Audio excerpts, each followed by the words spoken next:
शं वरुणः शन्नो भवत्वर्यमा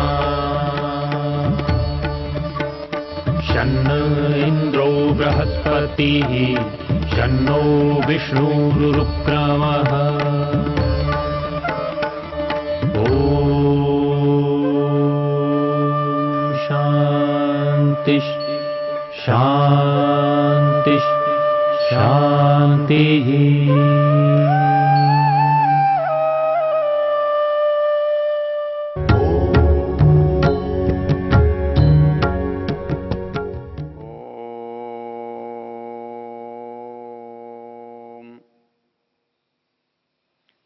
यह वेद ज्ञान का प्रसंग है। हम वेद मंत्रों के अर्थों की चर्चा कर रहे हैं। वेद परमेश्वर ने मनुष्य के लिए दिए हैं, तो उसमें मनुष्य के लिए आवश्यक ज्ञान और आवश्यक कर्तव्यों का निर्देश भी मिलता है। ये मिलना चाहिए, ये स्वाभाविक है। हम ऋग्वेद के 10वें मंडल के 34वें सूक्त की चर्चा कर रहे हैं। ये बड़ा प्रसिद्ध सूक्त है। इस सूक्त का नाम अक्ष सूक्त है और इसके मंत्रों का ऋषि ऐलूष है और इसका देवता कुछ मंत्रों का अक्षकितव है और अक्षकितव प्रशंसा और अक्षकितव निंदा। इसमें रोचक जो तथ्य है वो ये है, हमारे अंदर जो एक इच्छाएं हैं, वो इच्छाएं हमारे मन से चलती हैं और मन उन इच्छाओं को पूरा करना चाहता है। मन उन इच्छाओं को पूरा करने के लिए बहुत सामर्थ्य लगाता है, बड़ी प्रबलता से करता है वो, क्योंकि मन को अच्छा लगता है।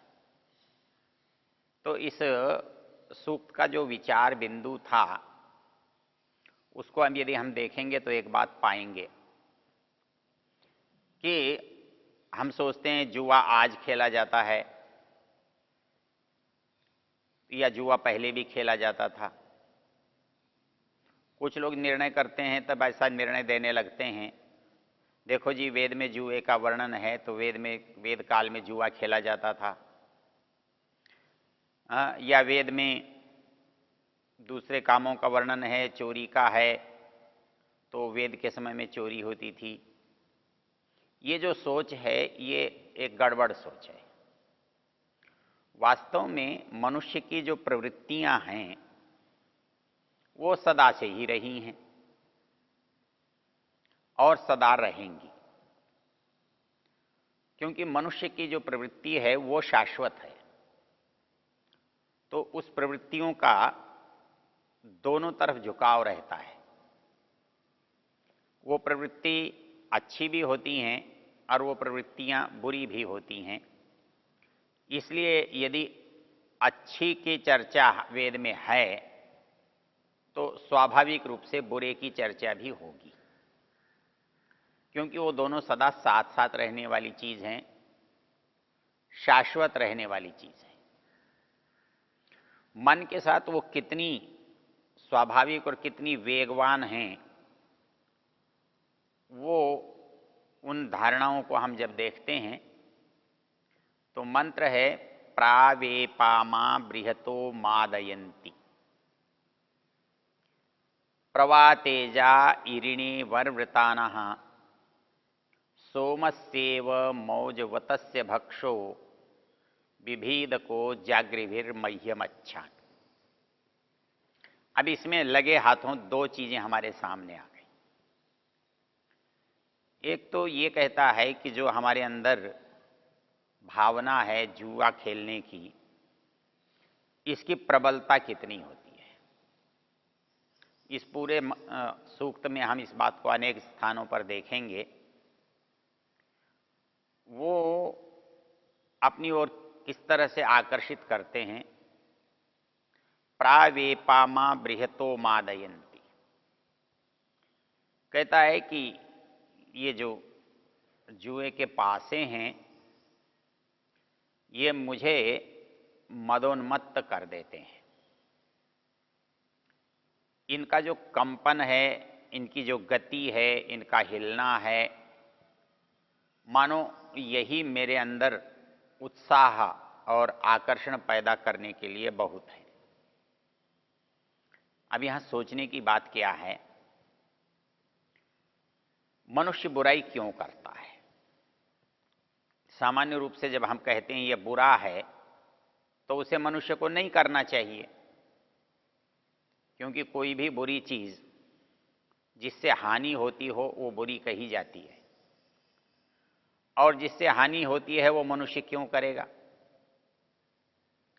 इसके पीछे जो कारण है वो मुख्य ये है कि कोई चीज करते समय कैसी लगती है और करने के बाद कैसी लगती है। ये अच्छाई और बुराई में बड़ा विचित्र अंतर है। और ये अंतर क्यों है? ये अंतर इसलिए है, जो मन की प्रवृत्ति से, मन की स्वाभाविक इच्छा से जो काम किया जाता है वो बुरा होता है, और जो आत्मा की इच्छा से किया जाता है वो अच्छा होता है। आत्मा के लिए, आत्मा की इच्छा से किया जाने वाला अच्छा होता है। इसमें अंतर क्या पड़ता है? काम दोनों मन को करने पड़ते हैं। एक मन का काम तो उसका अपना और स्वाभाविक है, एक दूसरा काम उसके मालिक का है, उसके स्वामी का है, उसकी इच्छा के विरुद्ध है। इसलिए यहां जो सोच है उसमें अंतर आ जाता है। हम यूं सोचते हैं कि एक व्यक्ति है वो बुरा क्यों करता है, उसे तो अच्छा ही करना चाहिए। वो अच्छा ही इसलिए नहीं कर सकता है कि वहां जो करने का साधन है उस साधन की प्रवृत्ति अलग है और स्वामी की प्रवृत्ति अलग है। वहां साधन की प्रवृत्ति भी वास्तव में साधन की अपनी नहीं है, वो तो जड़ होता है। लेकिन जब स्वामी साधन के अनुकूल चलने लगता है तो उसको चलने में सहजता दिखाई देती है, क्योंकि साधन उसी प्रकृति का होता है। और जब हम उससे विपरीत जाते हैं तो वो साधन कठिनाई अनुभव करता है और वो काम हमें कठिन लगने लगता है।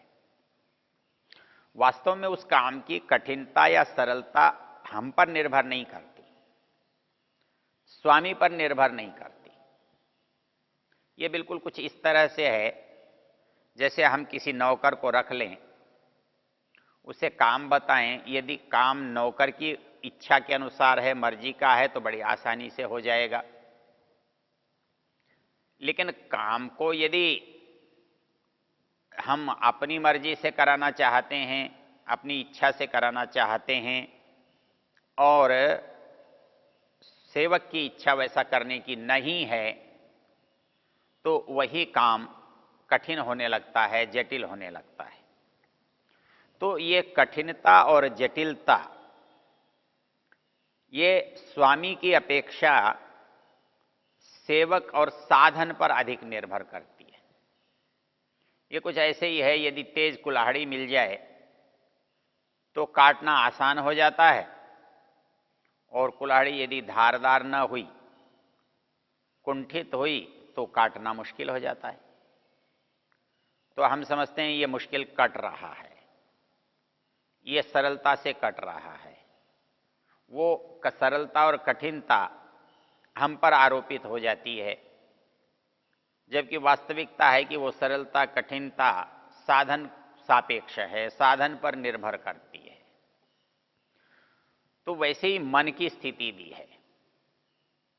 जब हम कोई काम करते हैं और वो प्रकृति के निकट का होता है, प्रकृति के से जुड़ा होता है, प्रकृति के साधनों से होता है, तो मन को वो काम करना बहुत आसान लगता है, अच्छा भी लगता है। लेकिन यदि उनको छोड़ना पड़े, उनसे दूर जाना पड़े, उनसे उल्टा काम करना पड़े, तो मन को वो काम कठिन लगता है, इसलिए हमें भी वो काम कठिन लगता है। जो हमारी प्रवृत्तियां हैं इंद्रियों की, वो सांसारिकता की ओर होती हैं। वो हमारे जो पांचों इंद्रियों के विषय हैं, वो रूप है, रस है, गंध है, स्पर्श है, तो शब्द है। ये रूप, रस, गंध, स्पर्श और शब्द, ये पांचों विषय प्रकृति में रहते हैं, संसार में रहते हैं, दुनिया के हैं। तो मन से जब हम इन विषयों का अनुभव करते हैं, इन विषयों का सेवन करते हैं, तो ये कुछ स्वाभाविक सा लगता है कि ये अच्छे हैं, क्योंकि मन भौतिक है और ये विषय भी भौतिक है। मन इन्हीं से बना हुआ है, इसलिए मन की इसमें अनुकूलता अधिक होती है। और हमारा मन के साथ हम जुड़े हुए हैं, जब हम मन के अनुकूल चलते हुए होते हैं तो हमें वो काम बहुत आसान लगता है। जब हम मन से वही दूसरा काम कराते हैं तो मन को वो अनुकूल नहीं लगता है, इसलिए हमें भी वो काम कठिन लगता है। उसमें मन की स्वाभाविक प्रवृत्ति नहीं होती है। तो इस दृष्टि से यहाँ एक बात विचारणीय है कि मन को जो हमें प्रतीत होता है कि उसको अच्छा लगता है या उसको बुरा लगता है, इस बात की चर्चा हम शिव संकल्प सूक्तों के साथ विस्तार से कर चुके हैं। यहाँ संक्षेप में इतना जानना आवश्यक है कि हम समझते तो हैं कि मन को अच्छा लगता है, वास्तव में तो आत्मा को अच्छा लगता है। लेकिन प्रश्न ये होता है कि विषय तो आत्मा का नहीं है, विषय तो जड़ का है, प्रकृति का है, मन का है। लेकिन वहाँ चैतन्य और जड़ दोनों में अभेद स्थिति है, एक दूसरे से बहुत निकटता है, इसलिए एक की बात दूसरे पर और दूसरे की बात पहले पर आ जाती है। तो इस दृष्टि से मनुष्य की जो प्रवृत्ति हमारी है वो प्राकृतिक विषयों की ओर है और वो स्वाभाविक रूप से है। तो जब उस ओर जाते हैं तो हमारे को जो समझने की बात है वो ये है कि वो हमें अच्छी लगती हैं, इंद्रियों को वो बातें सुख देती हैं। वास्तव में तो जो सुख शब्द है ना, इसका अर्थ भी यही है। इसका अर्थ ये है जो इंद्रियों को अच्छा लगता है, क्योंकि ख जो इंद्रियों का वाचक है, खानी इंद्रियाणी। तो जो इंद्रियों को सुविधाजनक लगता है इसलिए उसे सुख कहते हैं, और जो इंद्रियों को असुविधाजनक लगता है उसे दुख कहते हैं। तो निश्चित रूप से जो प्राकृतिक विषय हैं, प्राकृतिक पदार्थ हैं, प्राकृतिक बातें हैं, वो मनुष्य को इसलिए अच्छी लगती हैं कि वो इंद्रियों की अनुकूलता के लिए हुए होती हैं। तो हम प्राकृतिक पदार्थों में जब सुख मानते हैं तो वास्तव में ऐसा नहीं है कि सुख और दुख में यहाँ पर सुख होना और दुख होना ये आत्मा पर निर्भर करता है। वास्तव में तो ये मन पर निर्भर करता है, भौतिकता पर निर्भर करता है, इसलिए उसमें सुख लगता है। जो हमारा विचारणीय बिंदु है कि मन बुराई की ओर जाता क्यों है। पहली चीज है बुराई क्या। बुराई वो जो आत्मा का तो अहित करे और मन को अच्छी लगे, और मन को जो चीज अच्छी लगती है और आत्मा को बुरी लगती है तो वो आत्मा के काम की नहीं हुई, आत्मा के लिए बेकार हुई, तो वो पहले किसके पास आई? मन के पास आई, शरीर के पास आई। तो इसलिए उसको जो अनुभव पहले आया वो सुख उसे लगा, लेकिन आत्मा तक पहुंचते पहुंचते वो दुख का कारण बन गया। तो इसलिए हमारे पास जो बातें हैं वो दो तरह की हैं। मतलब किसी वस्तु से सुख भी होता है और उसी वस्तु से दुख भी होता है। तो हमारा चयन जो है वो कैसा होना चाहिए? जो वस्तु हमको प्रारंभ में दुखदाई लग रही है वो इसलिए दुखदाई लग रही थी कि वो हमारे मन की इच्छा के विरुद्ध चल रही थी, लेकिन उसमें आत्मा का भला था।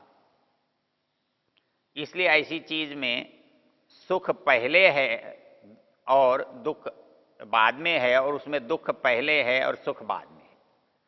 अर्थात जब हम प्रकृति की ओर बढ़ेंगे तो सुख पहले होगा, और क्योंकि वो भौतिक होगा इसलिए आत्मा के लिए दुखदाई होगा। और इसके बाद उल्टी बात जब करेंगे तो जो मन को है वो दुखदाई लगेगा, इंद्रियों को दुखदाई लगेगा, शरीर को दुखदाई लगेगा, किंतु आत्मा के लिए वो सुखदाई होगा। तो इस दृष्टि से जब आप विचार करोगे तो अंतर का समझ में आ जाएगा कि हमारे साथ जो झगड़ा है अच्छे का, बुरे का, सुख का, दुख का, हानि का, लाभ का, वो दो कारणों से है। यह लाभ किसके द्वारा होता है और किसको मिलता है? जिसके द्वारा होता है जब उसे सुख मिलता है तो कर्ता को, आत्मा को, कराने वाले को दुख होता है। जब साधन को, अब मन को, करने वाले को दुख होता है तो कराने वाले के लिए वो लाभदायक होता है, सुख देने वाला होता है। इसलिए हमारे यहां जब सुख की परिभाषा की है तो गीता ने सुख के जो भेद किए हैं वो इसी तरह से किए हैं। क्योंकि सुख है तो वो सुख है कैसा, तो अलग अलग कैसे हो सकता है? तो कहते हैं अलग अलग हो सकता है। ये सुख का जो अलग होना है, सुख का अनेक प्रकार होना है, ये हमारे जो विवेक है उसके द्वारा किए गए कार्यों पर निर्भर करता है। जब हम लाभ को सोचकर काम करते हैं तब होने वाला सुख अलग तरह का होता है, और हम बिना सोचे जब काम करते हैं तो मन से होने वाला सुख अलग तरह का होता है। यदि ये बात हमारी समझ में आ जाए तो ये जो सुख और दुख का चक्र है हम इससे मुक्त होकर परिणाम पर चल सकते हैं।